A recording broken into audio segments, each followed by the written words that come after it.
கர்த்தருடைய பரிசுத்த நாமத்திற்கு ஸ்தோத்திரம் உண்டாவதாக. கர்த்தராகிய இயேசு கிறிஸ்துவின் நாமத்தினாலே உங்கள் யாவரையும் அன்போடு கூட வாழ்த்துகிறோம். உங்களுக்கு கிருபையும் தேவ சமாதானமும் உண்டாவதாக. ஆமென். அல்லேலூயா. எல்லோரும் சந்தோஷமா இருக்கீங்களா? அல்லேலூயா. உன் வாயை விரிவாய்க்கிற நன்மையினால் நிரப்புவேன். ஆமென். அல்லேலூயா. இந்த நாளிலும் நமக்கு கர்த்தருடைய வார்த்தையை கொடுக்கும்படியாய் அருமையான சகோதரி இந்திரா அவர்கள் நம் மத்தியிலே வந்திருப்பது மிகுந்த சந்தோஷம்.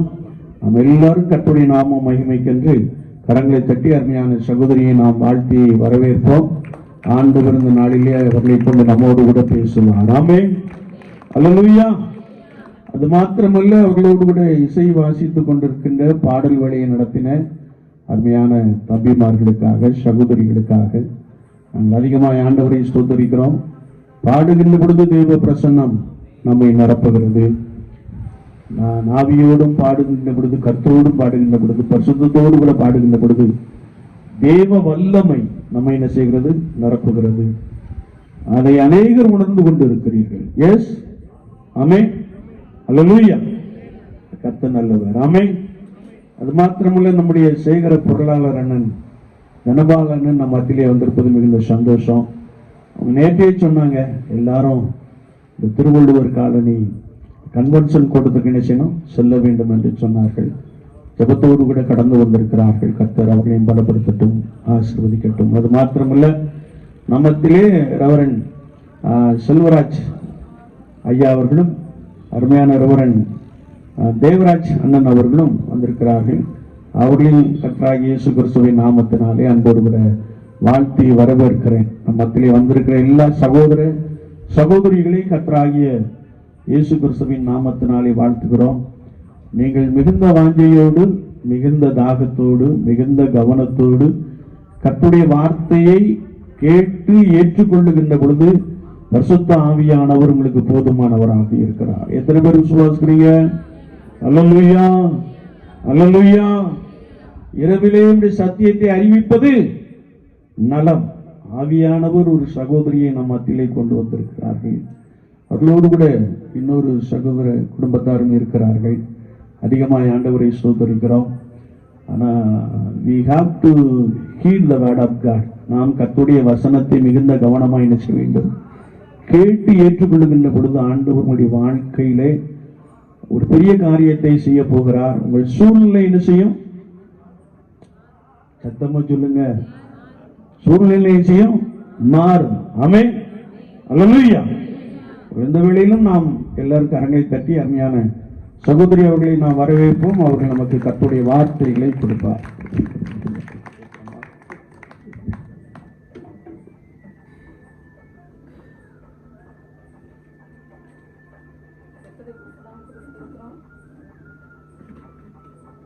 எல்லாரும் ஒரு அல்லேலூயா சொல்லிடலாமா? இப்போ இன்னும் கொஞ்சம் சத்தமா அல்லேலூயா.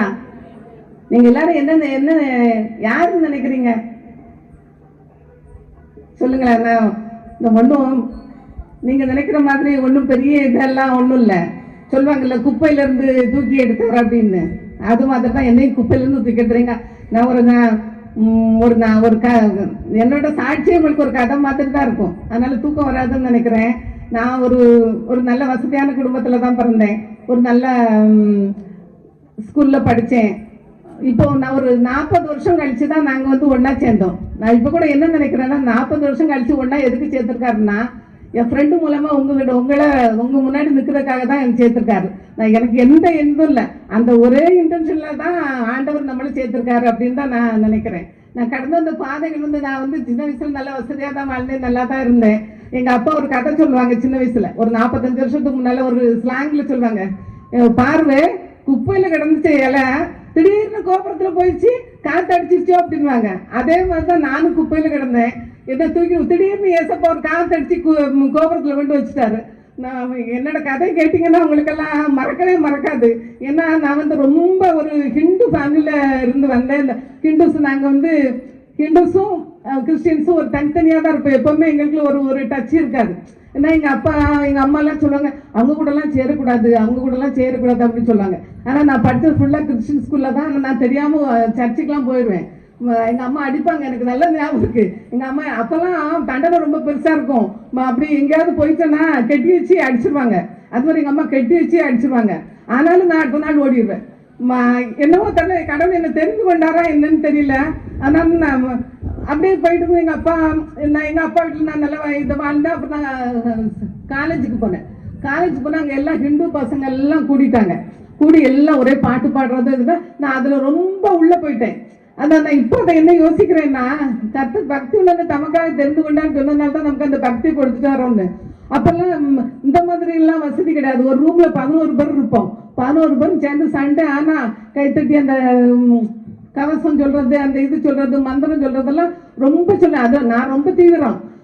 அப்பெல்லாம் அந்த 11 பேருக்கும் அந்த இப்ப இந்த மாதிரி பெட்டெல்லாம் கிடையாது. செகண்ட் இயர்ல இருந்து தான் பெட்டு கொடுப்பாங்க.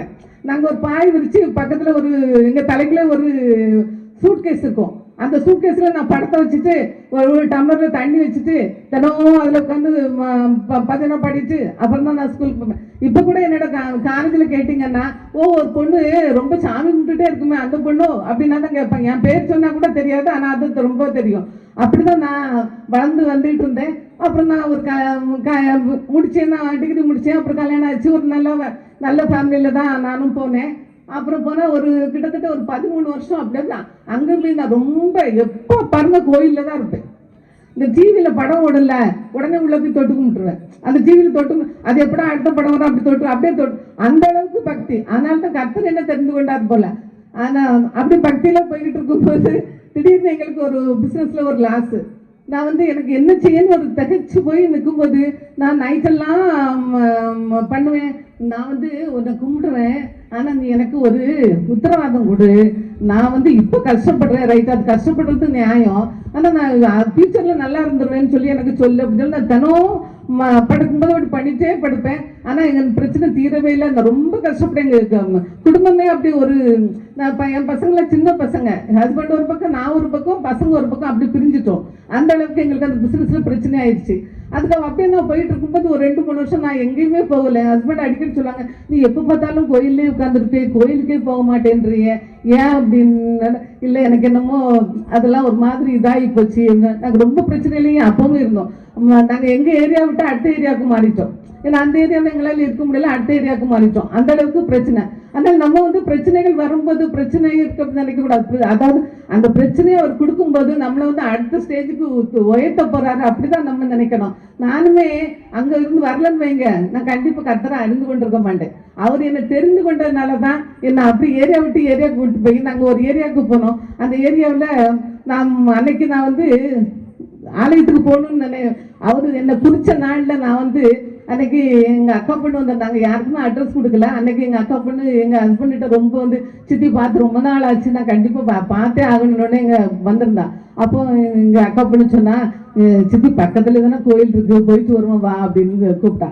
சரின்னு சொல்லிட்டு நான் கையில விபூதி குங்குமம் வச்சுக்கிட்டு இப்படி வந்துகிட்டே இருக்கும்போது நம்ம ஊருக்கு உள்ளவங்க ஒருத்தங்க அங்க சர்ச்சு வச்சிருக்காங்க. வீட்டுல மேல சும்மா ஒரு சின்ன இது கூரை இதுலதான் வச்சிருந்தாங்க. அப்போ நான் நினைச்சேன், எனக்கு இந்த ஒரு தாட்டே இல்லை. அப்போ நான் நினைச்சேன், இங்கெல்லாம் தியானம் பண்றவங்க அங்கே ஒயிட் அண்ட் ஒயிட்ல இருந்தாங்க. அப்போ தியானம் பண்றவங்க போல அப்படின்னு கேட்டு நான் அவங்ககிட்ட போய் சுறுசுறுப்பா நாங்க எல்லாம் இங்க வரலாமா அப்படின்னு கேட்டேன். அவங்களும் மேபி அவங்க நினைச்சுதான் நம்ம கிறிஸ்டின் நினைச்சு கேட்கறாங்க. நாங்க உண்மையில கிறிஸ்டின் நினைச்சு கேட்கல. அப்போ அவங்க சொன்னாங்க, எல்லாரும் வரலாமே, ஏன் அப்படி கேட்குறீங்க, நீங்க எங்க வந்திருக்கீங்க? உங்க எதிர் வீட்டுக்கு தான் வந்திருக்கோம், 1 வாரம் ஆச்சு, அதனால வரலாமான்னு கேட்கணும். அவங்க அடுத்த நாள் என்ன பண்ணாங்க, அவங்க மருமகளை அனுப்பியிருந்தாங்க. அவங்க அப்படியே பேசிக்கிட்டே இருக்கும்போது அவங்க டீ கொடுத்தே அவங்க இருந்தாங்க. பேசிகிட்டே இருக்கும்போது அவங்க, நீங்கள் உங்களுக்கு ஜீசஸை தெரியுமா அப்படி இப்படிலாம் கேட்டாங்க. என்னடா இவங்க ஜீசஸை பற்றி கேட்குறாங்களே, நம்ம தப்பா அவங்ககிட்ட போய் நம்ம கேட்டுட்டோமோ, அப்படி சரி பரவாயில்ல அப்படின்னு சொல்லிட்டு அவங்கள அனுப்பி விட்டுட்டு நான் அடுத்த நாள் என்ன பண்ணி எங்கள் அம்மாவை பார்த்தேன்னா ஒரு கிட்டத்தட்ட ஒரு 5-6 வருஷம் இருக்கும். நாங்கள் இந்த பிரச்சனையில் எங்கள் அம்மாவை பார்க்க முடியல. எங்கள் அம்மா அப்போ எங்கள் அம்மா ஒரு கிட்டத்தட்ட ஒரு 2-3 மாதம் கழிச்சு வந்தாங்க. வந்தோடனே எங்கள் அம்மாவுக்கு நான் சர்ச்சுக்கு அப்போ போக ஆரம்பிச்சுட்டேன். சர்ச்சுக்கு ஃபர்ஸ்ட் டே போகிறேன். அங்கே ஒன்றுமே இல்லை, ஒரே ஒரு உட்டன் சில்வம் மட்டும் இருந்தது. நான் உடனே சரி அவங்க நேற்று ஜீசஸ்ன்னு சொன்னாங்க, நம்ம வந்துட்டோம், ஒரு ப்ரேயர் பண்ணிட்டு போயிடலாங்க. எனக்கு ஒன்றுமே தெரியாது. நான் பேசாம ஒரு செவரு பக்கம் சாஞ்சிப்பேன். எசப்பா ரொம்ப குழப்பமா இருக்கேன், ரொம்ப குழப்பமா இருக்கேன். இந்த ஒரு வார்த்தையை நான் 1 மணி நேரம் சொல்லுவேன். அப்படியே சொல்லிட்டே இருந்தேன். அந்த ஃபர்ஸ்ட் டே போகும்போது எனக்கு ஒரு மனசுக்குள்ள ரொம்ப சமாதானம். பிரச்சனைகள் அப்படிதான் இருந்தது. ஆனால் எனக்கு ரொம்ப சமாதானமா இருந்தது.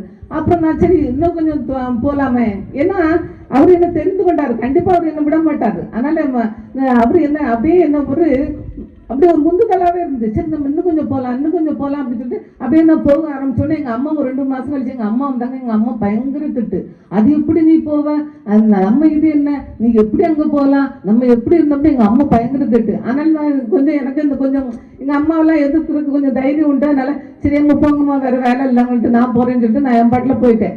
போக போக எனக்கு கொஞ்சம் அப்படியே இந்த மனசுக்குள்ள ரொம்ப சமாதானமாகி நான் ரொம்ப சர்ச்சுக்கு போக ஆரம்பிச்சுட்டு போக போக எனக்கு ரொம்ப அதாவது பிரச்சனைகள் நம்ம எப்பவுமே நம்ம நினைக்கக்கூடாது, நமக்கு பிரச்சனைகளே வரக்கூடாது அப்படின்னு நினைக்கக்கூடாது. ஆண்டவர் நம்ம பக்கத்துல இருந்தா போதும், எந்த பிரச்சனைகள் வந்தாலுமே அது ஓடி போயிடும். நம்ம அவரை பிடிச்சுக்கிடணும். அது ஒண்ணுதான் நான் ஒரே பண்ணின புத்திசாலித்தனம் அதுதான்.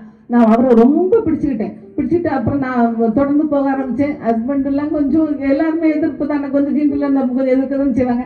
ஆனால் எனக்கு என்னமோ ரொம்ப உள்ளதுக்கு சமாளிச்சு நான் போறேன்னு சொல்லிட்டு நான் என் பாட்டில் போயிட்டு அப்படியே போயிட்டு இருக்கும்போது திடீர்னு அப்புறம் திரும்ப நம்ம ஏரியா விட்டு ஏரியா பண்ணணும், நம்மளை பற்றி அவங்களுக்கு தெரியாதுல்ல. ஹவுஸ் ஓனர் என்ன பண்ணுவாங்க, ஒரு 11 மாதம் அக்ரிமெண்ட் முடிஞ்ச உடனே நம்மளை காலி பண்ணிடுவாங்க. அது எனக்கு ரொம்ப நம்ம சின்ன வயசுலேருந்து சொந்த வீட்டிலே இருந்து ஒரு வசதியாக வாழ்ந்து அப்படி வாழ்ந்த உடனே எனக்கு அது ரொம்ப கஷ்டமா இருந்துச்சு. என்னடா இவங்க இப்படி பண்றாங்க அப்படின்னு. அப்புறம் அடுத்த வீட்டுக்கு போனோம். அப்புறம் அதே ஏரியாவே அப்படியே சுற்றி அடுத்த தடவை அப்படி பண்ணோம். அப்புறம் அப்படி நாங்கள் 3ஆவது வீட்டுக்கு போகும்போது அந்த ஹவுஸில் ரொம்ப டார்ச்சர் பண்ண ஆரம்பிச்சிட்டாங்க. அவங்க ஒரே மாசத்துல 3 தடவை ரெண்ட் ஏற்றுனாங்க. சரி பரவாயில்ல, ஏன்னா நம்ம சூழ்நிலை சரியில்லை, என்ன பண்றது அப்படின்னு சொல்லி அப்புறம் ஹஸ்பண்ட் சொன்னாரு, சரி இனிமேலும் நம்ம இது பண்றது சரி, எதையாவது ஒன்று டிஸ்போஸ் பண்ணியாவது ஏதாவது நம்ம ஒரு வீட்டை வாங்கிட வேண்டியதான். ஏன்னா நம்ம இருந்த ஏரியாவுக்கு நம்ம போக முடியாது, அதனால நம்ம இங்கே ஒரு வீட்டை பார்த்துறோம்னு அந்த வீடை நாங்கள் ஒரு கிட்டத்தட்ட 3 மாசம் நாங்கள் சமையலே பண்ணல. காலையில பசங்களை அனுப்பிட்டு நாங்கள் வெளியே போனா நைட்டு ஒண்ணுமே தெரியாத மாதிரி ஹவுஸ் ஓனர் தூங்கின பிறகு படுத்துப்போம். அப்படிதான் 3 மாசம் நடந்து பார்க்காத வீடே இல்லை. ரொம்ப கஷ்டமா இருந்தது. நான் ஒரு நாள் அப்புறம் ஒரு வீடை நாங்க பார்த்துட்டு வந்தோம். அப்போ நான் அப்ப இருந்த சூழ்நிலை சொல்லல நினைச்சேன். 2 அப்பார்ட்மெண்ட்ஸ் ஒன்னா இருந்துச்சு. சரி நம்ம 2 பசங்க வச்சிருக்கோம், ஆளுக்கு ஒரு வீட்டுல இருந்தாங்கன்னா நம்ம பேசாம வயசாங்கத்துல ஊர்ல போய் இருந்துக்கலாம் அப்படின்னு நினைச்சிட்டு அந்த ஹவுஸ் ஓனரை விரட்டி பிடிச்சி அவங்க ஒரு ஹோட்டல் ஓனரா இருந்தாங்க. அவங்க போனா அவங்க எல்லாம் டீ எல்லாம் கொடுத்து நல்லா தான் உபசரிச்சாங்க. கடைசியில் டக்குன்னு சொல்லிட்டாங்க, இல்லை எங்க ஆடிட்டர் கேட்கிறாரு, அதனால உங்களுக்கு நாங்க தரதா இல்லை அப்படின்ட்டாரு. எனக்கு ரொம்ப எங்க ஹஸ்பண்ட் கூட ரொம்ப ஃபீல் பண்ண, நான் ரொம்ப இருந்தேன். எசப்பா நான் உங்களை ரொம்ப நம்பி போனேன், நீங்க இப்படி பண்ணிட்டீங்களேன்னு. அப்ப ரொம்ப ப்ரேயர் பண்ணேன். காலையில் 4 மணிக்கு எழுப்பி ப்ரேயர் பண்ணுவேன், 2 மணிக்கு ப்ரேயர் பண்ணுவேன், நைட்டு ப்ரேயர் பண்ணிக்கிட்டே இருப்பேன். எங்க வீட்டுக்காரர் எப்பவும் திட்டிகிட்டே இருப்பேன், நீ எப்போ எங்க வீட்டுக்காரர் கையிலே சொல்லுங்க, எப்போ பார்த்தாலும் கவுந்தே கிடக்குறியான்னு பாரு. அதனால எனக்குள்ள ஒரு இது கண்டிப்பா ஏசப்பா நீங்க எனக்கு பதில் சொல்லுங்க. நான் எது எத்தனை நாள் சொல்ல வரேன்னா நம்ம விசுவாசிப்பர் என்னன்னு நம்ம அறிந்து கொள்ளணும். நம்ம அறிந்து கொள்ளும் போதுதான் நம்ம அவர்கிட்ட எல்லாத்தையும் ஒப்பு கொடுக்க முடியும். நம்ம பேசாம இருந்தோம்னா நமக்கு எதுவுமே தெரியும். இப்ப நம்ம உலக பிரகாரமே பாருங்க, நம்ம ஒருத்தவங்க ஒரு ஸ்பெஷலிஸ்டா இருக்கும்போது தானே நம்ம அவங்ககிட்ட எல்லாத்தையும் ஒப்பு கொடுக்குறோம், இவங்கிட்ட போனா சரியாயிரும் அப்படின்னு. அது மாதிரிதான் நம்ம கடவுள் யார் என்று நம்ம அறிந்து கொள்ளும் போதுதான் நமக்கு அந்த விசுவாசம் இன்னும் அதிகரிக்கும். இன்னும் நம்மளால அந்த ஃபர்தரா போக முடியும். அதனால நான் என்ன பண்ணேன், அன்னைக்கு 4 மணிக்கு எழும்பி ப்ரேயர் பண்றேன். ப்ரேயர் பண்ணும்போது எனக்கு எண்ணெய்கள் ஒன்றுணைவுகள் அல்ல, எண்ணெய்கள் அல்ல அப்படின்ட்டு எனக்குள்ள ஒரு சத்தம். அப்போ கூட நான் நினைக்கிறேன், நம்ம இப்படி ப்ரேயர் பண்ணல, பைபிள் எல்லாம் பார்க்குறோம், இதெல்லாம் இது பண்ணுறோம், அதனால அப்படி கேட்குது போல, சரி இருன்னு சொல்லிட்டு அன்னைக்கு நான் ரொம்ப கதறி எழுது. இன்னும் கூட எனக்கு அப்படி ஒரு கதறி எழுது, எசப்பா நான் ரொம்ப நம்பினேனே, நீங்க இப்படி பண்ணிட்டீங்களேன்னு நான் ரொம்ப கதறி எழுது. அதான் அதுக்கப்புறம் எனக்குள்ள ஒரு இது வந்தது. நம்ம ஆலயத்துக்குலாம் போகும்போது நான் புதுசாக இருந்தபடி நான் கொஞ்சம் நல்லா தீவிரமா ப்ரேயர் பண்ணுவேன், கர்த்தரை தேடுவேன், ரொம்ப தேடுவேன். அப்போ இது பண்ணும்போது ஜட்ஜில் சொன்னாங்க, நீங்க எல்லாத்துக்கும் நீங்க ஒரு அடையாளம் கேட்கணும். அப்போ அடையாளம் கேட்கும்போது அந்த அடையாளத்தை தரும்போது அது நன்மையா இருக்கும் அப்படின்னா உடனே நானும் என்ன போல விளையாட்டு போல சரி. அப்போ நான் நினைச்சிட்டேன் அடையாளத்தை கேட்டோன்னா உடனே கொடுத்துருவாரு போல, உடனே நம்ம உடனே இது அப்படிலாம் நடக்கல. ரொம்ப நாள் ப்ரேயர் பண்ணினேன், எசப்பா எனக்கு ஒரு சப்போட்ட மரத்தை அடையாளமா கொடுங்க அந்த நான் வாங்க போற வீட்டுக்கு அப்படின்ட்டு நானும் ப்ரேயர் பண்ணிக்கிட்டே இருக்கேன். ஒன்றுமே செட் ஆகலை. அதுக்கப்புறம் நான் ரொம்ப இறங்கி வரேன் பாருங்க, எசப்பா நான் தப்பா கேட்டுட்டனோ, அப்ப நான் என்றவரை தெருவிலையாவது ஒரு சப்போட்ட மரம் இருக்கட்டும், நான் அதை ஒரு அடையாளமா எடுத்துக்கிட்டேன். அந்த அளவுக்கு இறங்கி நான் கேட்க ஆரம்பிச்சிட்டேன். அப்ப எனக்கு மனசுக்குள்ள அப்ப எப்படி நம்ம அடையாளத்தை கண்டுகிடுறது அப்படின்னு. ஆனாலும் நான் ஒவ்வொரு வீட்டுக்கு போகும்போது அது என்னமோ எனக்கு இன்னும் நல்ல, ஒவ்வொரு வீட்டுக்கு போகும்போது முதல்ல வெளியே தான் சுற்றி பார்ப்பேன், சப்போட்டா மரம் இருக்குதா இல்லையான்னு. எனக்கு அந்த அளவுக்கு விசுவாசம் மட்டும் என்னை விட்டு போகவே இல்லை. சப்போட்டா மரம் இருக்குதான்னு நான் சுற்றி சுற்றி வந்து பார்த்துட்டு சப்போட்டா மரம் இல்லையா, அப்போ நமக்கு இந்த வீடு இல்லையோ அப்படின்னு யோசிச்சுட்டு அப்படி பார்க்கும்போது ஒரு கடைசியாக நாங்கள் ஒரு வீடு பார்த்தோம். அந்த வீட்டை சுற்றி வந்து இந்த மாதிரி தான் ஃபுல்லாக தண்ணி, எங்கள் வீடு மட்டும் தனியாக இருந்தது. அந்த வீட்டில் போயிருந்தேன். அந்த அவர் சொன்னாரு, இல்லை உங்கள் ரேட்டுக்கு இது ஒத்து வர மாட்டாரு, இருந்தாலும் பாருங்க அப்படின்னாரு. சரி எதுக்கும் பார்ப்போங்க அப்படின்னு சொல்லிட்டு பார்த்துட்டு அப்படியே சுற்றி போயிட்டே இருந்தேன். போயிட்டே இருக்கும்போது 2 புரோக்கர் வந்திருந்தாங்க. அப்போ அது ஒரு சின்ன செடி நின்றுது. அப்போ நான் அந்த புரோக்கர்கிட்ட கேட்டேன், அண்ணன் இது என்ன செடி என்ன அப்படின்னு. அது சும்மா ஏதோ காட்டு செடிமா சுற்றி காயுது இருக்கு, உங்கள் வீடு மட்டும்தான் இருக்கு, அதில் என்னமா இருக்க போகுது அதே மாதிரி கேட்டேன். அதுக்கு பின்னாடி வந்து சொன்னாரு, இல்லையே அது யாரு சொன்னது, அது சப்போட்டா மரம் இல்லை அப்படின்னாரு. எனக்கு உண்மையில அன்னைக்கு நான் ரொம்ப அதிர்ந்து போயிட்டேன். எசப்பா இப்படி ஒரு உண்மையான தேவனையா நம்ம வந்து இவ்வளோ நாள் தேடிக்கிட்டு இருந்தோம் அப்படின்னு. அன்னைக்கு நான் அங்கே உட்காந்துட்டேன். அங்கே உட்காந்து, எசப்பா நீங்க இது எனக்கு காட்டின வீடு, நான் இந்த இடத்த விட்டு எங்கேயும் போக மாட்டேன், அது எவ்வளோ தண்ணியாக கிடந்தாலும் சரிதான், என்ன இருந்தாலும் சரிதான் அப்படின்னு. அதுக்கப்புறம் எவ்வளவோ தடைகள், எவ்வளவோ இது. அதுக்கப்புறம் ஒரு வழியாக உள்ள நுழைஞ்சிட்டோம். ரோடும் கிடையாது, ஒன்றும் கிடையாது, நாங்கள் தான் ரோடே போட்டோம், எல்லாம் பண்ணோம். பசங்கள்லாம் ஒரே அழுக. இருந்தாலும் எங்களுக்கு அந்த டைமில் வேறு வழி இல்லை. அப்புறம் போனால் டெய்லி 2 பாம்பு கண்டிப்பாக வரும். ரொம்ப என் பெரிய பையன் தான் அடிப்பான். அப்படி சொல்றேன், எசப்பா பிடியும் பிள்ளை பாம்பிடிக்க விட்டுட்டீங்களே, இது உங்களுக்கே நியாயமா தெரியுதா, இது தப்பு இல்லையா எசப்பா, நீங்க நல்லவங்கன்னு தானே எல்லாரும் சொன்னாங்க. நானும் அப்படிதானே நம்பினேன் எசப்பா. நான் ஒரு ஃப்ரெண்டுகிட்ட பேசுறது போலதான் நான் எசப்பாட்ட பேசுறேன். நான் ஜெபம்னா அப்படிலாம் நான் ஒரு நாள் பேசுறது கிடையாது. நான் எப்பவுமே எசப்பா இதையா இப்படி செய்வீங்க, இதையா அப்படி செய்வீங்க, இதையா நடக்கலாம் அப்படிதான் கேட்பேன். அப்படி ரொம்ப அழுவேன். அப்போ வந்து எனக்கு ஒரு பீரியட் வந்து எங்களால் அங்கே தாக்கு பிடிக்க முடியல. ஏன்னா எதுவுமே இல்லை, ஃபுல்லாக பாம்பு. இந்த அப்போ ஹஸ்பண்ட் சொன்னாங்க, இல்லை வேண்டாம், நம்மளால இங்கே இதுக்கு மேலே தாக்கு பிடிக்க முடியாது, நம்ம வந்து சிட்டிக்குள்ளே போயிடுவோம், இதை சேல் பண்ணிட்டு ஒருத்தங்க கேட்குறாங்க சேல் பண்ண. நான் அப்பா கிட்ட சொன்னேன், இல்லை இது கடவுள் எனக்கு இந்த வீடை தான் காமிச்சாரு, இந்த வீட்டில் இருந்தால் நம்ம நல்லா இருப்போம், நீங்கள் அப்படிலாம் யோசிக்காதீங்க. நான் இதை எதுக்கு உங்களுக்கு சொல்கிறேன்னா, கடவுள் நம்மளை எந்த இடத்துல நம்மளை அடையாளத்தோட நிறுத்துறாரோ நம்ம அங்கே நின்றணும். நம்ம அங்கே போனால் நல்லா இருக்குமோ, இங்கே போனால் நல்லா இருக்குமோ அப்படி நம்ம யோசிச்சோம்னா, ஏன்னா எதிர்காலம் அவருக்கு தான் தெரியும். அந்த இடம் எதிர்காலத்தில் எப்படி வரும்ன்றது நமக்கு தெரியாது, ஆனால் அவருக்கு தெரியும். கண்டிப்பாக அவரோட பிள்ளைங்களை அவர் கண்டிப்பாக அந்த இடத்துல தான் வைப்பார். நம்ம அவ்வளோ விசுவாசமா நம்ம ஜெபிக்கும் போது கண்டிப்பா நம்மளை வந்து தேவன் கைவிடவே மாட்டார். ஏன்னா நம்ம தேவன் கைவிடாத தேவன் தான் சொல்லப்பட்டிருக்கவில்லை. எங்கேயாவது தேவன் கைவிடுகிற தேவன் எங்கேயாவது இருக்கா? இல்லவே இல்லை. நம்ம தேவன் வந்து கைவிடாது. நம்மளை வந்து அவரோட நம்ம நம்பி அவரோட நம்ம பாத்திரம் அமர்ந்திருக்கும் போது அவர் கண்டிப்பா நமக்கு வந்து எல்லாவற்றையும் நல்லபடியாக தான் நடத்தி தர்றாரு. அப்படி நாங்கள் அப்படியே போயிட்டே இருக்கும்போது அப்படியே ஓரளவு அப்புறம் அப்படியே கொஞ்சம் அந்த ஏரியா டெவலப் ஆக ஆரம்பிச்சிருச்சு. ஏரியா டெவலப் ஆகி சிட்டி ஆகி இதாகி அப்புறம் இப்போ இன்னைக்கு நான் உண்மையில சொல்லுங்க புல்பிட்டில் இருந்தேன். இன்னைக்கு நான் எங்கள் சிட்டி எத்தனையோ வீடு இருக்குது, என் வீட்டை கூட நான் இன்னும் போய் சுற்றி பார்க்கல. அந்த அளவுக்கு எனக்கு வீடு கொடுத்துருக்காரு. இன்னைக்கு எங்கள் ஏரியாவில் வந்து கேட்டிங்கன்னா அண்ணாச்சி வீடு எங்கே இருக்குன்னா சின்ன பிள்ளைகிட்ட கேட்டால் கூட தெரியும். இன்கேஸ் நாங்கள் அந்த இடத்த விட்டு அப்போ அந்த ஒரு இதில் நாங்கள் போயிருந்தோன்னா இன்னைக்கு நாங்கள் வந்து எங்கேயோ ஒரு புறாக்கொண்டு மாதிரி ஒரு அப்பார்ட்மெண்ட்டில் உட்காந்து இருந்திருப்போம். நான் இப்போ கூட நான் எல்லாருக்கும் சொல்கிறது அதான், நம்மளை தேவன் எங்கே நிறுத்துறாரோ அங்கே நின்றானும். அது நம்ம இது நல்லா இருக்குமோ அப்படி போனால் அப்புறம் நம்ம வந்து ஏன்னா எதிர்காலம் அவருக்கு தெரியும். அவர் நம்மளை வந்து கைவிடாத தேவன். ஆனால் நம்ம வந்து எப்போவுமே வந்து அதில் வந்து நம்ம வந்து ரொம்ப உறுதியாக இருக்கணும். நம்ம ஜெபத்துலேயும் நம்ம ரொம்ப உறுதியாக இருக்கணும். ஜெபத்தில் வந்து நம்ம உறுதியாக இருக்கும்போது தான் தேவன் வந்து நான் வந்து தம்பி சொன்னது போல நான் இதை தான் இன்னைக்கு தேவன் நிலையான வீட்டை நமக்கு தருவாரு நம்ம ஜெபத்தில் விட்டு. நான் உண்மையிலே ரொம்ப நினச்சேன். அது அவங்களுக்குலாம் தெரியாது. நான் எனக்கு எப்பவுமே இந்த டாபிக் எடுக்கணும்னு ரொம்ப இஷ்டம். ஏன் ஜெபிக்கணும், நம்ம எதுக்காக ஜெபிக்கணும், முதல்ல நம்ம வந்து அவர் யாரும் நம்ம தெரிந்து கொள்ளணும். தெரிந்து கொள்ளும் போது தான் நம்மளால அவரை வந்து நம்ம இன்னும் நம்மளை அதிகமாக நேசிக்க முடியும். அதிகம் என்னோட சாட்சியில தானே இன்னும் இப்போ நின்றுட்டே போகும். நான் நீங்கள் ஒரு வாரம் எனக்கு சாப்பாடு போட்டுங்க உட்காரஞ்சு நான் சாட்சி சொல்லிகிட்டே இருப்பேன். அவ்வளோ சாட்சி எனக்கு, எல்லாமே எனக்கு சாட்சி தான். எல்லாரும் சொல்லுவாங்க, என்ன நீ இவ்வளோ தீவிரமாக இருக்கான்னு. இல்லை நான் அப்படி இல்லை, அவர் அன்பை ருசிச்சதுனால நான் தீவிரமாக இருக்கேன், அவ்வளோதான். மற்றபடி ஒன்றும் இல்லை, அதனால ஒன்றுமே இல்லை. நம்ம வந்து அவரை அறிந்து கொள்ளும் போது நம்ம தேவன் வந்து நம்மளை வந்து கைவிடவே மாட்டாரு. அற்புதங்களை அதிசயங்களும் செய்வார். நம்ம ஜெபம் எதுக்காக நம்ம செய்யணும் சொல்லுங்களேன்? நம்ம ஏன் ஜெபம் பண்ணணும், எதுக்காக நம்ம ஜெபிக்கணும்? நம்ம ஜெபிக்கும் போது தான் நம்ம தேவனோட உறவாட முடியும். நம்ம மனுஷங்கிட்ட எப்படி உறவாடுறோமோ, நம்ம மனுஷங்கிட்ட உறவாடுறதே வேஸ்ட்டு. நான் எந்த ஒரு காரியத்தையுமே முதல்ல வந்து தேவன்கிட்ட தான் எடுத்துட்டு போவேன். ஏன்னா எனக்கு அவர் மேல மட்டும்தான் நம்பிக்கை. மனுஷன் மேல மனிதன் கதவை அடைப்பான், தேவன் கதவை திறப்பான். எந்த மனுஷன் கதவை அடைச்சாலும் நம் தேவன் அதை திறந்து கொடுக்க வல்லவராக இருக்காரு. அதனால நம்ம வந்து அவர்கிட்ட எப்பவுமே உறவாடிக்கிட்டே இருக்கணும். ஏன் இசப்பா இப்படி நடக்குது, ஏன் இப்படி இது என்ன நடக்குது, ஏன் நடக்குதுன்னு நம்ம சொல்லும்போது அவர் வந்து நம்ம வந்து தேவனோட நம்ம வந்து அவர் நம்ம தேவைகளை அவரோட பகிர்ந்து கொள்ள முடியும். எசேக்கியா ராஜா பாருங்களேன், 2 ராஜாக்கள் 19-14 வாசிங்களேன்.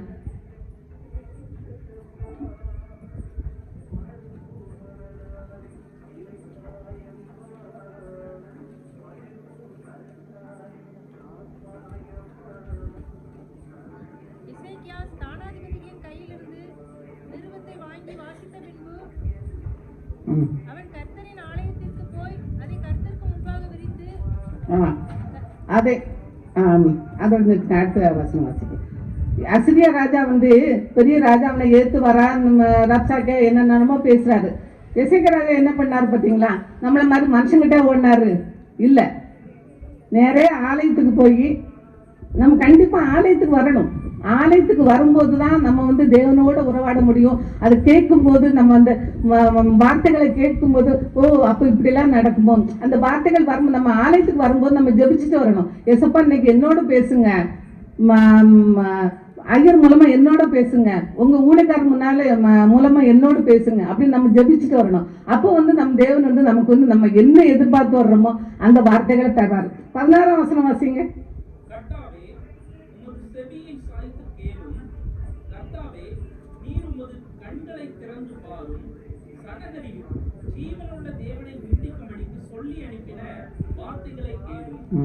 கர்த்தர் அங்க இருந்தாரா? இப்ப நம்மள மாதிரி ஃபேஸ் டு ஃபேஸ் அவர் அங்க இருந்தாரா? கேளுங்க இசப்பா, இதை கேளுங்க, இது இப்படி எல்லாம் ஜனகரி சொல்லியிருக்கா, இதுக்கெல்லாம் நீங்க என்ன அப்படி அங்க இருந்தாரா? இல்ல, லிட்டரலா அவருக்கு தேவன் அங்க இல்ல. ஆனா அவருக்கு விசுவாசம் இருந்தது. எசேக்கியா ராஜாவுக்கு விசுவாசம் இருந்தது. இதை நம்ம வந்து ஆலயத்துல கொண்டு கர்த்தர் முன்னால விரிச்சா இந்த தேவன் நமக்கு இதுல இருந்து விடுதலை தந்துருவாரு அப்படின்ற ஒரே அந்த விசுவாசம் மட்டும்தான் அவர்கிட்ட இருந்ததை ஒழிய அவர் பயந்து தானே போனாரு. இப்போ அவர் வந்து அசிரியா ராஜாவுக்கு பயப்படாம இருந்திருந்தா ஆலயத்துக்கு போயிருப்பாரா? இல்ல. அப்ப இவர் வீக்கா இருந்திருக்காரு தானே அர்த்தம். எசேக்கியா ராஜா வீக்கா இருந்திருக்காரு தானே அர்த்தம். அதனால தானே பயம் இருந்திருக்கு, அதனால தானே ஆலயத்துக்கு ஓடி இருக்காரு. அது மாதிரி நாமளும் எந்த ஒரு காரியம்னாலும் உடனே ஆலயத்துக்கு ஓடணும். ஆலயத்துக்கு ஓடி அங்க வந்து கர்த்தர்கிட்ட சொல்லி எசப்பா இப்படி எல்லாம் நடக்குது, இதெல்லாம் நீங்க பாருங்க, உங்களுக்கு கண்களை திறந்து உங்களுக்கு செவியை சாய்த்து கேளும். அப்படி நம்ம வந்து தேவன்கிட்ட மன்றாடும் போது நம்ம தேவன் நம்மளை உதவிடுகிற தேவனே அல்ல. நம்ம எந்த காரியம்னாலும் உடனே ஆலயத்துல வந்து நம்ம ஜபிக்கணும். நம்ம மூப்பர்கள் நமக்காக ஜபிப்பாங்க, எல்லாம் செய்வாங்க. ஆனாலும் நம்ம நமக்காக இன்னும் ஜபிக்கணும். நம்ம நமக்காக ஜபிக்கும் போதுதான் நம்மளோட பாரத்தை நம்ம வந்து கொட்ட முடியும் கர்த்தர் பாதத்துல. நம்ம மற்றவர்கிட்ட சொல்லி நம்ம மற்றவர்கிட்ட எனக்காக ஜபிச்சுக்கிடுங்கன்னு சொல்றதால ரொம்ப சாதாரண விஷயம். நம்ம அது கண்டிப்பா நம்ம பண்ணணும். மற்றவர்களுக்காக நம்ம ஜபிக்கணும், மற்றவர்களை பாரப்பட்டு ஜபிக்கணும், அதெல்லாம் பண்ணணும். ஆனா நம்ம காரியத்துக்காக நம்ம கர்த்தர் பாதத்துல அமர்ந்திருக்கணும். கண்டிப்பா அதிகாலையில் யாரெல்லாம் ஜபிப்பீங்க? Very good. அதிகாலையில் நம்ம ஜபிக்கும் போது அது சொல்லப்பட்டு பார்த்தீங்களா, அதிகாலையில் என்னை தேடுகிறவர்கள் என்னை கண்டடைவார்கள், என்ன சிநேகிக்கிறவர்கள் நான் சிநேகிக்கிறேன். நம்ம அவரை சிநேகிச்சு நம்ம வந்து அதிகாலையில் தேடும் போது நம் தேவன் நம்ம ஜெபத்தை தள்ளுகிற தேவனே இல்லை. அப்படிப்பட்ட என்ன சொல்ல முடியல, குப்பையில இருந்து நம்மளை எடுக்கிறாருல்ல. அவர் எங்க இருந்து குப்பையில இருந்து கூட அவர் வந்து கோபுரத்தில் தூக்க முடியும். நான் அப்படி இதெல்லாம் அவருக்கு ஏமாத்துறோம். நம்ம தேவன் நம்ம நினைக்கிற மாதிரி சாதாரண தேவன் இல்லை. நம்ம ரொம்ப சாதாரணமா நமக்கு எல்லாம் அவர் பண்ணணும் நம்ம ரொம்ப சாதாரணமா நினைச்சிட்டு போறோம். ஆனா நம்ம தேவன் சாதாரணமான தேவனே இல்லை. அதை தான் நான் திரும்ப திரும்ப சொல்றேன். நம்ம வந்து ஜபிக்கும் போது நம்ம வந்து தேவனை வந்து நம்ம வந்து இன்னும் அறிந்து கொள்ளணும். தேவனுக்கு நம்ம வார்த்தைகளை பகிர்ந்து கொள்ளணும். நம்ம ஜபிக்கும் போது நம் தேவன் மறைபொருளை வெளிப்படுத்தார். தானியலுக்கு எப்படி வெளிப்படுத்தினார் பாத்தீங்களா? தானியலுக்கு வந்து தானியேல் 5:19 வாசிங்களேன்.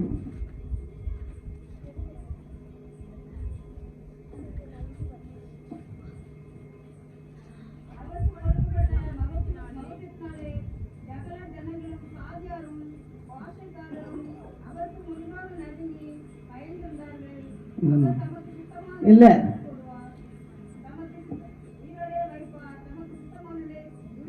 இல்லை 2:19 சாரி. பின்பு ராக்காலத்தில் தரிசனத்திலே தானியேலுக்கு மறைபொருள் வெளிப்படுத்தப்பட்டது. அப்பொழுது தானியேல் பரலோகத்தின் தேவனை ஸ்தோத்தரித்தான். தானியேல் 5:13 பிற்பகுதி பாருங்க.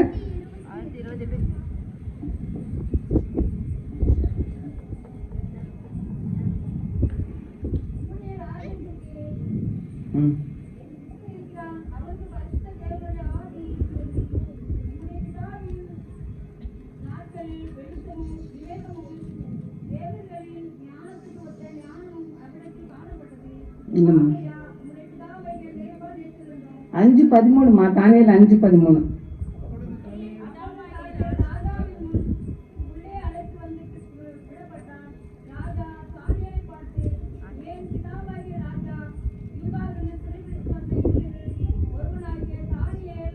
அல்லவா? தானியேல் எங்க இருந்து போனான்?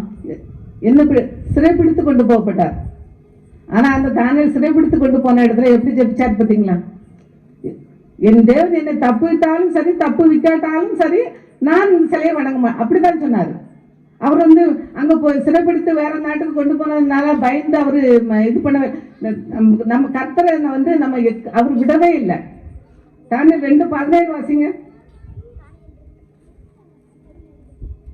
பின்பு தானியேல் தன் வீட்டுக்கு போய் தானும் தன் தோழரும் பாபிலோனின் மற்ற ஞானிகளோட கூட அழியாதபடிக்கு இந்த மறைபொருளை குறித்து பரலோகத்தின் தேவனை நோக்கி இரக்கம் கேட்கிறதற்காக 18 அனனியா, மிஷாவேல், அசரியா என்னும் தன்னுடைய தோழருக்கு இந்த காரியத்தை அறிவித்தான்.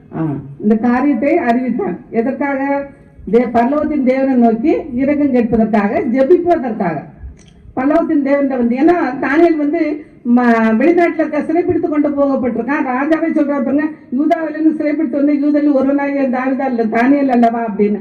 அப்போ வந்து இவருக்கு வந்து பயம். ஏன்னா நம்ம ராஜா கொலை செய்யும்போது நம்ம ஞானிகளையும் சேர்த்து கொலை செய்தாரு, பாபிலோன்ல வந்தவங்களையும் சேர்த்து கொலை பண்ணி செய்திருவாரு. அதனால் நம்ம வந்து நம்ம எல்லாரையும் காப்பாற்றணும் அப்படின்னு சொல்லி அந்த 3 பேரையும் கூப்பிட்டு அவங்க கூட சேர்ந்து ஜெபிக்க சொல்றாரு. தேவனிட்ட இரக்கம் பாருங்க நோக்கி இரக்கம் கேட்கிறதற்காக அந்த 3 பேரையும் ஜெபிக்க சொல்றாரு. அந்த ஜெபிக்க சொன்ன பிறகுதான் திரும்ப 19 வாசிங்க. பின்பு ராக்காலத்தில் தரிசனத்திலே தானியேலுக்கு மறைபொருள் வெளிப்படுத்தப்பட்டது. அப்பொழுது தானியேல் பரலோகத்தின் தேவனை ஸ்தோத்தரித்தான்.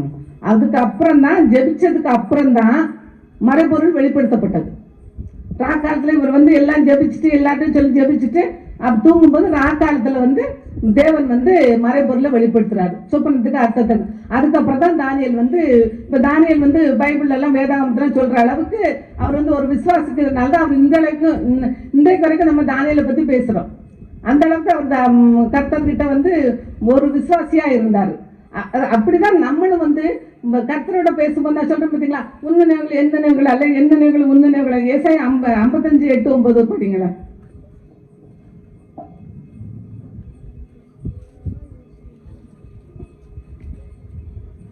என் நினைவுகள் உங்கள் நினைவுகள் அல்ல, உங்கள் வழிகள் என் வழிகளும் அல்லவென்று கர்த்தர் சொல்லுகிறார். பூமியை பார்க்கிலும் வானங்கள் எப்படி உயர்ந்திருக்கிறதோ அப்படியே உங்கள் வழிகளை பார்க்கிலும் என் வழிகளும், உங்கள் நினைவுகளை பார்க்கிலும் என் நினைவுகளும் உயர்ந்திருக்கிறது. நம்ம வந்து ஜபிக்கும் போது நம்ம வந்து என்ன நினைவு நான் வந்து எனக்கு தெரியலன்னு சொன்னேன் பார்த்தீங்களா. அப்ப நான் சரியா ஜபிக்கல, அவரோட வசனத்தை நான் சரியா உள்வாங்கல. அதனாலதான் எனக்கு சந்தேகம்.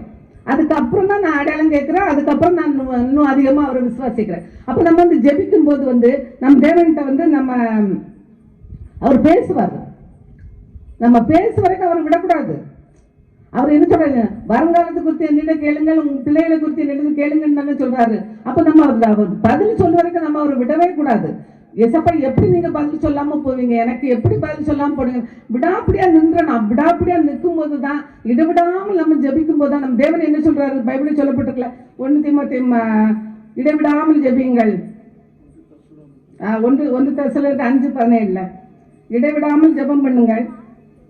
மத்த 20 எல்லாவற்றிலேயும் ஸ்தோத்திரம் செய்யுங்கள், அப்படி செய்வதை கிறிஸ்து இயேசுவுக்குள் உங்களை குறித்து தேவனுடைய சித்தமாய் இருக்கிறது. அதுதான் தேவனுடைய சித்தமா இருக்கிறது. நம் தேவன் இயேசு ஜெபிச்சாரா இல்லையா? ஜெபிச்சார்ல. இப்ப இயேசு எப்படிப்பட்ட தேவன்?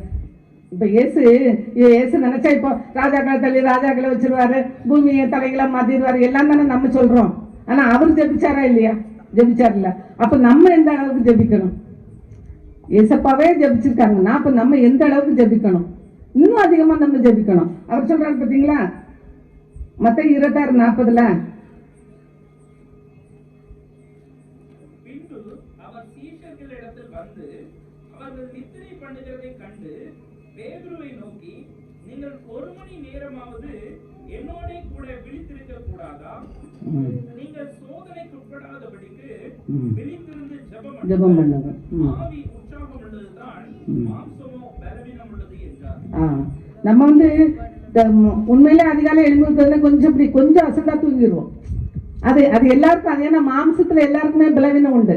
ஆனா நம்ம அந்த பலவீனத்தை எல்லாம் பொருட்படுத்தாம எசப்பா என்ன 1 மணி நேரமாவது என்னோட விழித்திருந்து ஜபிக்க கூடாதா? 1 மணி நேரம் பத்தாது, என்ன கேட்டா 1 மணி நேரம் பத்தாது. நம்ம ஜபிச்சுக்கிட்டே இருக்கிறோம். ஜபன்றது என்ன? ஜபன் வந்து நம்ம வந்து ஒரு நண்பனோடு பேசுவது போல. நம்ம உட்கார்ந்து இருக்கும் போது ஜபிக்கணும், நிற்கும் போது ஜபிக்கணும், சமைக்கும் போது ஜபிக்கணும், குளிக்கும் போது ஜபிக்கணும். எப்பவுமே நம்ம ஜபிச்சுக்கிட்டே இருக்கோம். அதுதான் ஜபம். நம்ம எப்பவாவது பேசும்போது எசப்பாத தந்துருங்க அப்படி ஜபிக்கவே கூடாது. நம்ம வந்து உட்கார்ந்து ஒரு மணி நேரமாவது அதிகாலை எழும்பி உட்கார்ந்து நம்ம ஜபிக்கிறதுக்கு முன்னாடி யார்ட்டையும் பேசக்கூடாது. பைபிளே என்ன சொல்லுது? நீ ஜபிக்கிறதுக்கு முன்னாடி அதிகாலை செய்த ஆசீர்வாதம் சபித்தலாத மாறும் தானே சொல்லப்பட்டிருக்கு. அப்ப நம்ம வந்து அதிகாலை யாரையும் பிளஸ் பண்ணவே கூடாது. முதல்ல கர்த்தரின் பாதம் ஜபம், அதுக்கப்புறம் தான் மற்றவங்கள பிளஸ் பண்ணணும். அப்போதான் அந்த பிளஸிங்க்கு இது உண்டு. நம்ம வந்து ஒண்ணுமே ஜபிக்காம ஒண்ணுமே செய்யாம ஏன் ஏசப்பா இது நடக்க போகக்கூடாது, ஏன் ஏசப்பா இது நடக்க அப்படி நமக்கு கேள்வி கேட்க முடியாது. அவர் வந்து நம்மகிட்ட வந்து எதிர்பார்க்கிறாரு, நீங்க இடைவிடாமல் ஜெபிங்கள், சோர்ந்து போகாமல் ஜெபிங்கள், நீங்கள் எதை கேட்டாலும் நான் தருவேன், நீங்கள் ஜெபத்தில் எதை கேட்டாலும் நான் தருவேன் தானே சொல்லியிருக்காரு. ஆனால் நம்ம வந்து ஜெபத்தில் நம்ம எல்லாவற்றையும் கேட்கணும். நம்ம ஜெபத்துக்கு வந்து இன்னும் அதிகமா நம்ம ஜெபத்துல வந்து அவரோட நெருங்கணும். யோவான் 15:7 வாசிங்க.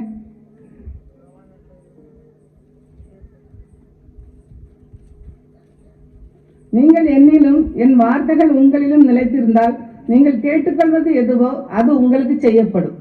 அப்ப நம்ம வந்து அவர் வார்த்தை விசுவாசிக்கணும், அவர் வார்த்தை சொல்லணும். எசப்பா இப்படி சொல்லியிருக்கீங்களே, உங்க வார்த்தைகள் இப்படி சொல்லுதே, ஏன் எனக்கு இன்னும் நடக்கல, ஏன் எசப்பா என்னுடைய நம்ம முதல்ல நம்ம பாவ அறிக்கை செய்யணும். நம்ம பாவம் வந்து நம்மளால ஆசீர்வதிக்க முடியாமலே தடையா இருக்கும்போது நம்ம தேவனால் நம்மளால ஆசீர்வதிக்க முடியாது. அப்ப நம்ம முதல்ல வந்து அவர்கிட்ட நம்ம பாவத்தெல்லாம் ஒப்பு கொடுக்கணும். எசப்பா நான் இந்த பாவம் செய்யறேன், இந்த பாவத்திலிருந்து எனக்கு விடுதலை கொடுங்க, இந்த பாவத்துல இருந்து என்ன மன்னிங்க. நான் இதற்கு முன்னாடி எவ்வளவு பாவம் செய்ய நானே அப்படிதான் ஜெபிச்சேன்.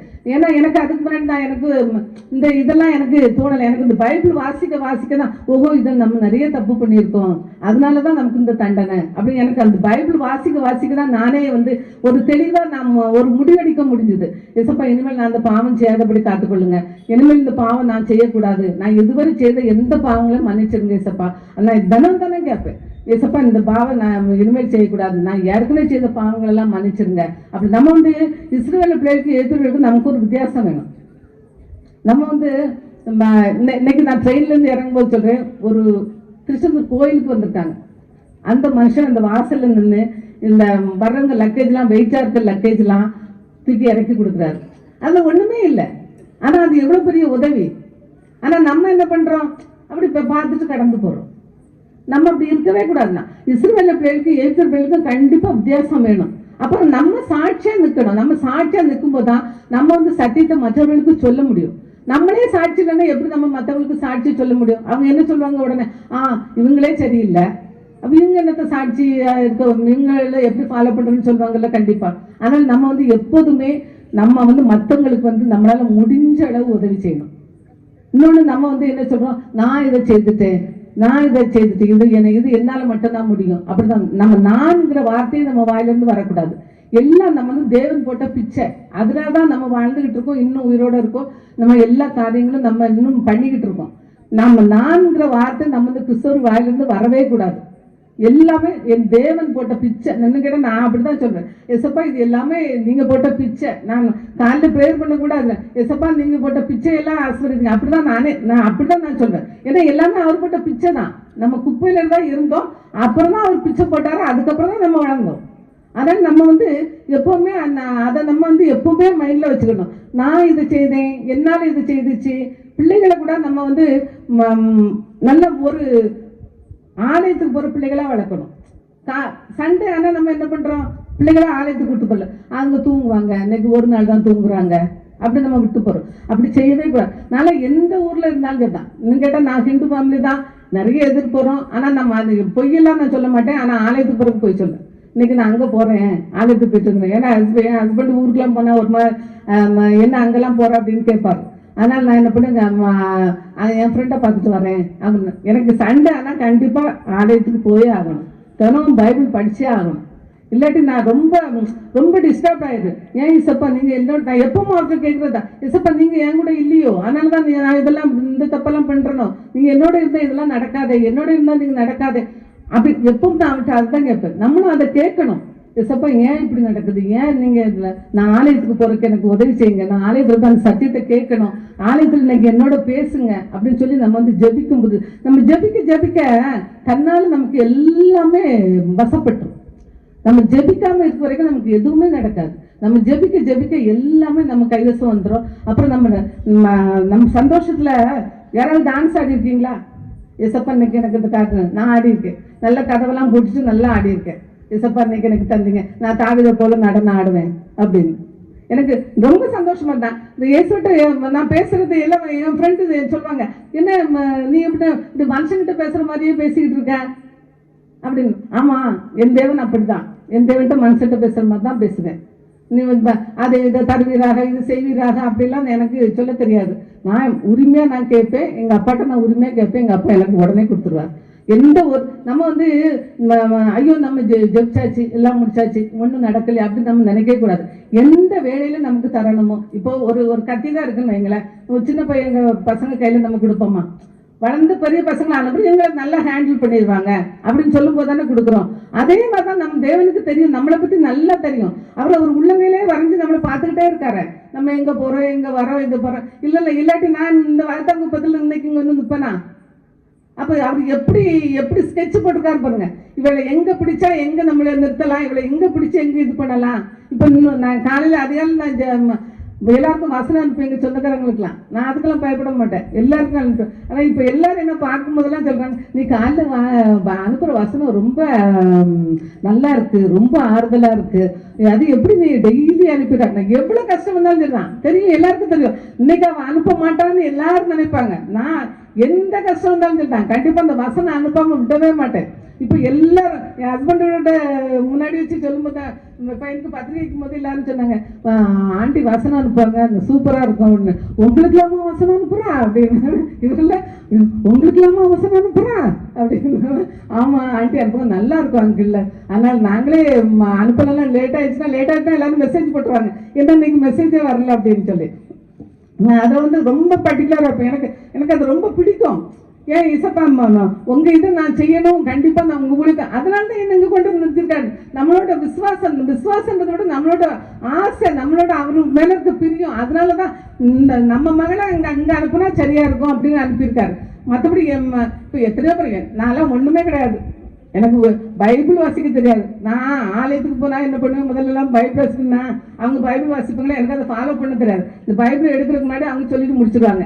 அதுக்கப்புறம் நான் ஒரு முடிவு எடுத்தேன், வேண்டாம் இனிமே நம்ம பைபிளை பரட்டக்கூடாது, அவங்க சொல்றதை அப்படியே கேட்டுக்கிட்டோம் அப்படின்னு. அவங்க வசனம் சொல்லும்போது அப்படியே கேட்டு அப்புறம் வீட்டில் வந்து தான் படிப்பேன். அப்படிதான் நான் ரொம்ப நாள் பைபிள் படிச்சுட்டு இருந்தேன். ஏன்னா எனக்கு பைபிளை பத்தி ஒண்ணுமே தெரியாது. இப்போ நான் பைபிளை வருஷத்துக்கு 2-3 தடவை வாசித்து முடிச்சிடுவேன். டெய்லி எனக்கு பைபிள் படிச்சே ஆகணும். அப்படி நம்ம வந்து வாஞ்சியா இருக்கும்போது நம்ம தேவன் நம்மளை எங்க வேணாலும் உபயோகப்படுத்தாரு. இங்கதான் இருந்துச்சு இல்லைன்னா இத்தனை கிலோமீட்டருக்கு தாண்டி என்னங்க கொண்டு பாரு, உங்களுக்கு நான் எனக்கு யாரும் தெரியாது, ஆனாலும் இங்க கொண்டு வந்தாரு பார்த்தீங்களா, அதுதான் நம்ம தேவன். இப்படிப்பட்ட தேவனை நம்ம வணங்குறோம். அப்ப நம்ம எவ்வளவு பெரிய பாக்கியவான்கள் பார்த்தீங்களா? இன்னைக்கு நீங்க இவ்வளவு ஒரு இதுலயும் வந்து உட்கார்ந்து யாரோ பிரசங்கம் பண்ண வராங்கன்னு சொல்லி பண்ணாம நினைக்காம வந்து உட்கார்ந்து கேட்கும்போதுல கண்டிப்பா நம்மள ஆசீர்வதிக்க விடவே மாட்டார். கண்டிப்பா உங்களை ஆசீர்வதிக்கவே ஆசீர்வதிப்பார். நம் தேவன் இஸ்ரவேலை ஆசீர்வதிப்பதே கர்த்தருக்கு பிரியம். வேற எதுவுமே அவருக்கு புரியல. நம்மளை ஆசீர்வதிக்கிறது மாத்திரம் தான் அவருக்கு புரியும். எந்த இடத்துலனாலும் நம்மளை வந்து உயர்ப்பார். நான் எப்பவும் வந்து கேட்பேன், எசப்பா நான் இன்னைக்கு இந்த இடத்துக்கு போனேன், இந்த இடத்துல உட்கார்ந்துருந்தேன், நீங்க அங்க இருந்திருப்பீங்க கண்டிப்பா, அவங்க இப்படி கேட்டாங்க, நீங்க என்ன பதில் சொல்றீங்க? நான் அவர்கிட்ட தான் சொல்றேன். நான் அங்க எதுவுமே பேச மாட்டேன். என் ஹஸ்பண்டோட நான் ஒரு நாள் திருப்பியே பேசினது கிடையாது. என்னென்னமோ சொல்றாரு, நான் பேசாம இருந்துட்டு நிறைய ஏசப்பாட்ட போவேன், கதவை போட்டுவேன், ஏசப்பாட்ட போவேன். ஏசப்பா இன்னைக்கு இது நடந்தது, நீங்க நான் அங்க உட்கார்ந்துருந்தேன், அவங்க அங்க உட்கார்ந்துருந்தாங்க, அவங்க அங்க உட்கார்ந்துருந்தாங்க, நான் நின்றுகிட்டு இருந்தேன், நீங்க எங்க நின்னீங்க? அப்ப நீங்க இதெல்லாம் கேட்டுக்கிட்டு இருந்திருக்கீங்க, நீங்க இதுக்கு என்ன பதில் சொல்லுவீங்க? எனக்கு தெரியாது, ஆனா நீங்க இதுக்கு பதில் சொல்லியே ஆகணும். விட்டவே மாட்டேன். நான் பதில் கிடைக்கும் வரைக்கும் நான் விட்டவே மாட்டேன். நீங்க எனக்கு பதில் சொல்லியே ஆகணும், சொல்லியே ஆகணும், சொல்லியே ஆகணும்னு சொல்லி நான் போகும்போது வரும்போது சொல்லிக்கிட்டே இருப்பேன். அவர் கண்டிப்பா ஒரு பதில் தருவார். நான் அது ரொம்ப தினம் என் வாழ்க்கை சாட்சி தான். ஒரு நாள் 2 நாள் இல்லை, என்னோட வாழ்க்கை தினம் சாட்சி தான். அதனால தான் இன்னைக்கு என்ன இங்கு கொண்டு வந்துருக்கு. எனக்கு ரொம்ப சந்தோஷம். உங்களெல்லாம் பார்க்கும்போது எனக்கு ரொம்ப சந்தோஷமா இருக்கு. இவங்க மத்தியில நம்மள செய்தி சொல்றதுக்கு நம்ம தேவன் அழைச்சிருக்காரு அப்படின்னு. உங்க என்ன அழைச்ச எல்லாருக்குமே நான் நன்றி சொல்லிக்கிடுறேன் ஐயா. எல்லாருக்குமே நன்றி சொல்லிக்கிடுறேன். எனக்கு எல்லா சந்தோஷத்தோட எனக்கு இது ரொம்ப சந்தோஷமா இருக்கு. எப்பவுமே நான் சாட்சி சொல்ல போனா ரொம்ப சந்தோஷம். எங்க சர்ச்சில் என்ன சொல்லுவாங்க, இது இவங்க வந்து சாட்சியில தான் இவங்க இது அந்த அளவுக்கு நான் எப்போ போனாலும் சாட்சி சொல்றேன். இன்னைக்கு இது நடந்தது, இன்னைக்கு அது நடந்தது, இன்னைக்கு இப்படி நடந்தது, இன்னைக்கு இப்படி வந்து நான் ஏசப்பா விடவே இல்லை, ஏசப்பா என்ன அப்படி கேட்டாங்க இப்படி கேட்டாங்கன்னு சாட்சி சொல்லிக்கிட்டே இருப்பேன். அதனால எல்லாருமே என்ன சாட்சி அரசி வந்துட்டாங்க, இவங்க சாட்சி சொல்லுவாங்க பாருங்க அப்படின்னு. அப்படிதான் எனக்கு தினந்தனம் எனக்கு சாட்சி சொல்லணும், தினந்தனம் எனக்கு சாட்சி வேணும். எப்பவும் நான் கேட்பேன், இசப்பா இஸ்ரவேல் பிள்ளைகளுக்கு எதிர் பிள்ளைகளுக்கு வித்தியாசத்தை காட்டுன்னு சொன்னீங்களே, காட்டுங்க. எங்களுக்கும் மற்றவங்களுக்கு கண்டிப்பா வித்தியாசம் வேணும். கண்டிப்பா நம்ம கேட்கணும், நம்ம தேவன்கிட்ட கேட்கணும். நம்ம சின்ன காரியத்தெல்லாம் நம்ம தேவன்கிட்ட கேட்கணும், பெருசா கேட்போம். நம்ம தேவன் வானத்தின் பூமியும் படைத்த தேவன். நம்ம சொல்லியிருக்கல, உன் காலில் எடுத்த மண்ணெல்லாம் காலடிப்பட்ட இடத்தெல்லாம் உனக்கு சொந்தமாக்கி தரேன்னு சொல்லிட்டு, அது நமக்கு தானே, வேற யாருக்கு? நமக்கு தானே, அவரோட பிள்ளைகளுக்கு தானே. ஆனால் நம்ம கண்டிப்பா இல்ல, எங்கெல்லாம் காலி எடுக்கணும் எல்லாம் ப்ரேயர் பண்ணுங்க, அது நமக்கு தான், வேற யாருக்கும் கிடையாது. அவர் நமக்காக தான் எல்லாத்துக்குமே காலி பண்ணி வச்சிருக்காரு. நம்ம எப்ப கேட்போம், மழை எப்ப கேட்பா, மழை எப்ப கேட்பான், நம்ம கொடுத்துடணும் அப்படின்னு ரெடியா இருக்காரு. நம்ம கேட்கறது இல்ல, கேட்கணும், கண்டிப்பா கேட்கணும். நம்ம எதெல்லாம் கேட்க விசுவாசத்தோடு நம்ம எதெல்லாம் கேட்கிறோமோ அதெல்லாம் நம்ம பெற்றுக்கொள்வோம். அதனால நம்ம வந்து இப்ப நம்ம இதுவே காலம் நீங்க ஜெபம் கேட்ட கூட இனிமே கண்டிப்பா நீங்க ஜெபம் பண்ணுங்க. அதுதான் எனக்கு அன்னைக்கு தம்பி இது பண்ணது கூட நான் இதுதான் ஜெபத்துக்கு தம்பி சொல்லும் போதே நினைச்சேன், இன்னைக்கு நிலையான ஒரு வீட்டை கட்டுவார், ஜெபிக்கணும், ஜெபிக்க நம்ம தேவன் நமக்கு எல்லாத்தையும் செய்வார் சொல்லி இருந்தாங்க. நம்ம ஒரு ப்ரேயர் பண்ணிடலாமா? ஸ்தோத்திரிக்கு ராஜா, நன்றி ஏசப்பா, நன்றி ஏசப்பா, அம்மா ஏசப்பா, இந்த வேலையில ராஜா கிருபையா இறங்கி ஏசப்பா மகளை பிரயோஜனப்படுத்துங்களே, கொடான் நன்றி ஏசப்பா. அப்பா, இந்த ஜனங்களுக்காக நீங்கள் தந்த வார்த்தை இந்த ஜனங்களுக்கு நான் சொல்லுகிறேன் ராஜா. இன்று முதல் நான் உங்களை ஆசீர்வதிப்பேன் என்று சொன்ன தேவனே, இந்த சபையை நீங்கள் இன்று முதல் ஆசீர்வதிக்க போவதற்காக நன்றி ஏசப்பா. அம்மா ஏசப்பா, அந்த ஜனங்கள் ஏசப்பா இந்த நாள் முதல் ஏசப்பா ஆசீர்வதிக்கப்பட போவதற்காக நன்றி ஏசப்பா. அவர்கள் சாட்சியா நிற்க போவதற்காக நன்றி ராஜா. அம்மா ஏசப்பா, அப்பா நீங்கள் எனக்கு வாயில் போட்ட வார்த்தைகள், சித்தையில் போட்ட வார்த்தைகளை எல்லாம் உங்க ஜனங்கள் மத்தியில் நான் சொல்லிட்டேன் ஏசப்பா. நீங்க ஏசப்பா கிருபையா இறங்கி ராஜா உங்க பிள்ளைகளை ஆசீர்வதிக்க வேண்டுமா உங்க சபைக்காக நான் மன்றாடுகிறேன் ராஜா. அம்மா ராஜா, இது வந்த ஒவ்வொருவரையும் ஆசீர்வதிங்க ராஜா. அம்மா ராஜா, சபை மூப்பர்களை ஆசீர்வதிங்க ராஜா, வந்திருக்கிற ஒவ்வொருவரையும் ஆசீர்வதிங்க ராஜா. அப்பா, எல்லாவற்றையும் உங்க திருக்கத்தை தாழ்த்து ஒப்புக்கொண்டா ஒருவராய் வெறுமையாய் போகாதபடிக்கு இருந்தாமே எல்லாரையும் ஆசீர்வதித்து அனுப்ப வேண்டுமா என்கிற நோய்க்கு மன்றாடுகிற ராஜா. அப்பா, நீங்கள் சொன்ன வாக்குத்தத்தை நிறைவேற்றுகிற தேவன் ராஜா. ஆமா ராஜா, நீங்கள் சொன்னதை செய்யும் வரை நீங்கள் கைவிடுகிற தேவனே அல்ல ராஜா. கிருபையா இறங்கி ஏசப்பா இந்த வேலையில ஏசப்பா வந்த ஒவ்வொருவரையும் ஆசீர்வதிங்க ஏசப்பா. தடைப்பட்ட ஒவ்வொருவரையும் நாளை தினத்தில் நீங்கள் கொண்டு வர வேண்டுமா எங்கள் நோய்க்கு மன்றாடுகிற ராஜா. கிருபையா இறங்கியதற்காக நன்றி ஏசப்பா. எல்லா காரியங்களும் உங்க கருத்துக்கு ஒப்படுது ஏசப்பா. அப்பா நாங்கள் இன்னும் அதிகமாக ஜெபிக்க உங்க பிள்ளைகள் இன்னும் அதிகமாக உங்கள் பாதத்தில் அமர்ந்திருக்க பிள்ளைகளுக்கு தாங்க ஏசப்பா. நேரத்தை ஒதுக்கி தாங்க ஏசப்பா. பிள்ளைகளுக்கு நல்ல சந்தோஷத்தையும் நல்ல சமாதானத்தையும் தாங்க ஏசப்பா. ஆமா ஏசப்பா, சந்தோஷத்தின் தேவன் தாமே கிருபையா இறங்கி ஏசப்பா. பிள்ளைகள் சிந்தைகளில் சமாதானத்தை ஊற்றுங்க ஏசப்பா. இருதயங்களில் சமாதானத்தை ஊற்றுங்க ராஜா. ஆமா ராஜா. அப்பா எல்லாவற்றையும் திருக்கத்தில் தாழ்த்தி ஒப்புடுங்க ராஜா. நீங்க பொறுப்படுத்திக் கொள்ளுங்க ஏசப்பா. ஆசீர்வதிங்க ஏசப்பா. துதிகன மகிமையெல்லாம் உங்களுக்கே செலுத்திடுவோம்ப்பா. இயேசுவின் ஜெபங்கள் நல்ல பிதாவே, ஆமென். அல்லேலூயா. கர்த்தர் நல்லவர். ஆமென். அல்லேலூயா. கேளுங்கள் அப்பொழுது உங்களுக்கு என் நாமத்தினாலே நீங்கள் எதை கேட்டாலும் 2-3 பேர் என் நாமத்தினாலே எங்கே கூடியிருக்கிறீர்களோ அதோட பரிசுத்த வேதம் கட்டாயம் என்ன செய்யணும்? வாசிக்க வேண்டும். எப்பொழுது முடியுமா? அக்கா உங்களுடைய அனுபவத்திலிருந்து அழகா ஆண்டோடைய வார்த்தையை சொல்லி இருக்கிறார்கள். ஆண்டோடைய நாமம் மகிமைப்படுவதை நான் ஆவியிலே உணர்கிறேன். அதிகாலையிலே ஆண்டவரை என்ன செய்யணும்? தேடணும். நித்தமும் பரிசுத்த வார்த்தை என்ன செய்யணும்? வாசிக்கணும். அது மாத்திரமில்லை, எப்பொழுதும் ஜெபம் பண்ண வேண்டும் இல்லையா? தாவீது சொல்லுகிறார், நான் எப்பொழுதும் உம்மை நோக்கி ஜெபிக்கிறேன் என்று சொல்லுகிறார். எப்பொழுதும். அக்கா அழகா சொன்னாங்க, டிராவல் பண்ணும்போது, வேலை செய்யும் போது சொல்றீங்களா? அப்படி ஆமா, சாப்பாட்டுக்கு ஒரு சிலுவையை போட்டு அந்தாலும் முடிச்சிடக்கூடாது இல்லையா? ஆமா, நான் எப்பவும் ஆண்டவரை கர்த்தராகிய இயேசு கிறிஸ்துவை நாம் நினைத்து கொள்ளுகின்ற பொழுது, அவரிடத்திலே நாம் வேண்டிக் கொள்ளுகின்ற பொழுது, நம்முடைய வெறுமையை அவர் என்ன செய்கிறாரு? நீக்கி போடுகிறார் இல்லையா? அக்கா சொன்னாங்க, சிலர் தேவையோடு கூட இருப்பீங்க, ஆனா நீங்க கேட்கும்போது ஆண்டவர் நிச்சயமா என்ன செய்வார்? கொடுப்பார் என்ற ஒரு ஆழமான ஜெபத்தை குறித்து, வேத வாசிப்பை குறித்து, வேத தியானத்தை குறித்து அக்கா மிக அழகாக எளிய முறையில் ஆவியானவரை கொண்டு நம்மோடு கூட பேசியிருக்கிறார்.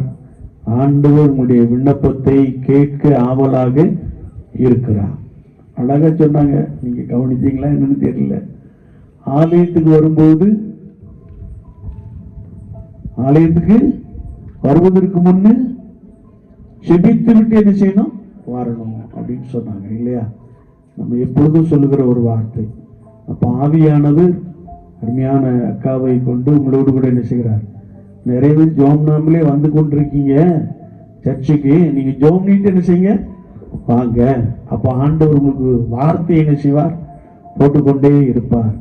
இந்த அழகா ஆவியானவரை கொண்டு அக்கா அழகா பேசினாங்க. நீங்க வார்த்தைக்கு கீழ்ப்படிந்தால் சொல்லுங்க, ஆசீர்வாதம். வசனத்துக்கு கீழ்ப்படிந்தால் ஆசீர்வாதம்.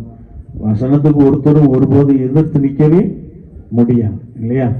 அதனால வசனத்துக்கு கீழ்ப்படிந்து நீங்கள் கர்த்தருடைய வேதத்தை நித்தமும் விருப்பத்தோடு கூட தியானிங்கள். அதிகாலமே எழுந்து என்ன செய்யுங்கள்? செபியுங்கள். எனக்கு ரொம்ப சந்தோஷம். காலையில் 4 மணிக்கு யாரெல்லாம் எழுப்புறீங்கன்னு ஒன்று கொஞ்சம் பேர் கையை தூக்கியிருந்தீங்க. கர்த்தர் உங்களை ஆசீர்வதிக்கிறார். அல்லேலூயா, அல்லேலூயா, அல்லேலூயா. நிச்சயமான ஆசீர்வாதம் உங்களுக்கு உண்டு. நீங்கள் கர்த்தரிடத்தில் கேட்கும்போது ஆண்டவர் உங்களுக்கு அழகாய் நேர்த்தியாய் உங்களை ஆசீர்வதிக்க போதுமானவராக இருக்கிறார். இப்போது நம் மத்தியிலே வந்திருக்கிற அருமையான சகோதரர்கள் ஒரு பாடலை பாடுகின்ற பொழுது காணிக்கை சேகரிக்கப்படும். உற்சாகமாய் கொடுக்கிறவனுக்கு தேவன் பிரியமாய் இருக்கிறார். இருந்தா கர்த்தர் கண்டு கொடுங்கள், இல்லாவிட்டாலும் பரவாயில்ல. நாங்க மற்றவங்கள மாதிரி நீங்களே அந்த காணிக்கை பையில விழுந்துருங்க அப்படிலாம் சொல்ல மாட்டோம். சரிதானா? இது காத்துல அப்படி ஒரு சத்தம் வந்துட்டு. சரிதானா? முடிந்ததை கர்த்தருக்கு என்ன செய்யுங்கள்? உற்சாகமாய் கொடுங்கள். உற்சாகமாய் கொடுக்கிற உங்களிடத்திலே தேவன் எப்படி இருக்கிறாரா? பிரியமாய் இருக்கிறார். எத்தனை பேர் விசுவாசிக்கிறீங்க? சத்தமாலிலே சொல்லலாமா? அல்லேலூயா, அல்லேலூயா. கர்த்தர் பெரியவர்.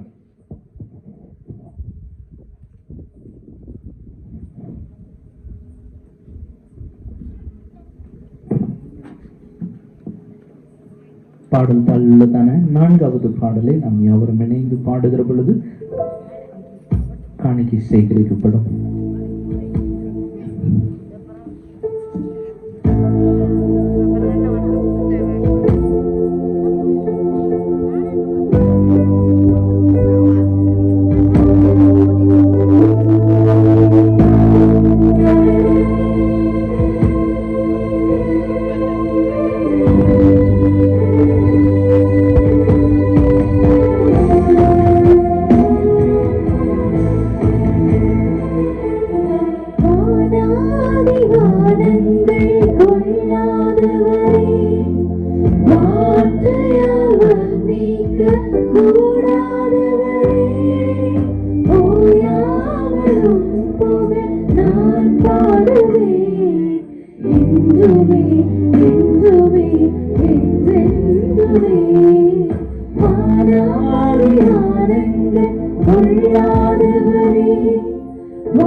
செல்வராஜ் ஐயா அவர்கள் ஜெபிக்க, அதற்கு பின்பு அருமையான சபை ஊழியர் தம்பி சில வார்த்தைகளை நம்மோடு கூட பேசுவார்.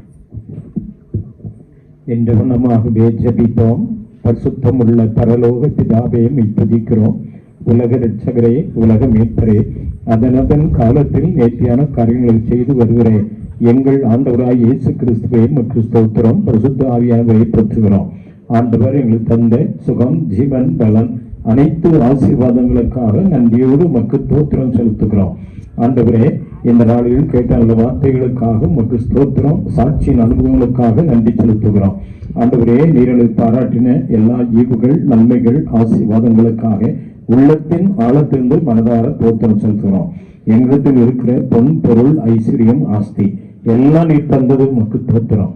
கர்த்தர் தந்த ஆசீர்வாதத்திலே ஒரு பகுதியை இவ்வேளையிலே ஆண்டவரே நாங்கள் காணிக்கையாக படைத்திருக்கிறோம். படைக்கப்பட்ட இந்த காணிக்கையை தேவநாயக்கத்தை சொந்த வாசனையான பலியாய் நீர் ஏற்றுக்கொண்டு அங்கீகரித்து நித்திரு நாம மைமைக்கென்று பயன்படுத்தும்படியாக ஜெபிக்கிறோம். ஆண்டவரே, தொடர்ந்து கர்த்தருடைய பிள்ளைகளை நீர் ஆசீர்வதியும். கர்த்தர்களை வர்த்திக்க பண்ணும், கர்த்தர்களை பெருக பண்ணும், கர்த்தர்களை ஆசீர்வதியும். அது வந்திருக்க அனைவரையும் கர்த்தர் ஆசீர்வதித்து அனுப்பும். கரத்தில் வாங்கினோம், உமக்கே தருகிறோம். அங்கீகரித்துக் கொள்ளும், ஏற்றுக்கொள்ளும், ஆசீர்வதியும். எல்லா துதியும் கனமும் மைமையும் தோத்திரம் புகழும் உமக்கே செலுத்துகிறோம். ஆண்டவர் இயேசு கிறிஸ்து மூலமாய் தாழ்மையோடு வேண்டுகிறோம். பரிசுத்தம் உள்ள ஜீவனுள்ள பிதாவே, ஆமென். நாம் எல்லோரும் அப்படி அமர்ந்து கொள்வோம்.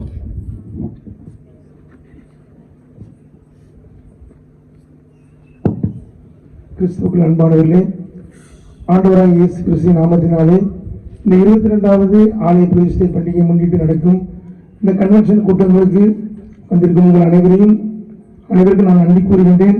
குறிப்பாக இந்த நாளிலும் ஆண்டவருடைய வார்த்தையை கொடுத்த திருமதி ஆர் இந்திரா அக்காவுக்காக ஆண்டவரை ஸ்தோத்திரிக்கின்றேன்.